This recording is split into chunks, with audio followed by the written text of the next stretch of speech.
নমস্কার, আজকের আবহাওয়ার বিশেষ প্রতিবেদনে আপনাদের স্বাগত। আজ আমরা তুলনা করে দেখব দক্ষিণ চব্বিশ পরগনা এবং কলকাতার আবহাওয়ার বর্তমান পরিস্থিতি। প্রথমে আসি দক্ষিণ চব্বিশ পরগনার কথায়। এখানে সকাল থেকেই আকাশ আংশিক মেঘলা। উপকূলীয় এলাকার প্রভাব থাকায় বাতাসে আর্দ্রতার পরিমাণ বেশ বেশি।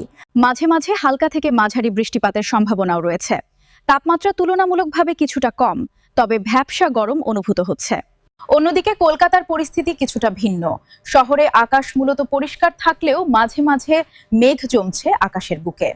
দিনের বেলায় তাপমাত্রা বেশ বেশি এবং কংক্রিটের শহর হওয়ায় গরমের তীব্রতা আরও বেশি অনুভূত হচ্ছে। আর্দ্রতাও যথেষ্ট, ফলে ঘাম ও অস্বস্তি বাড়ছে।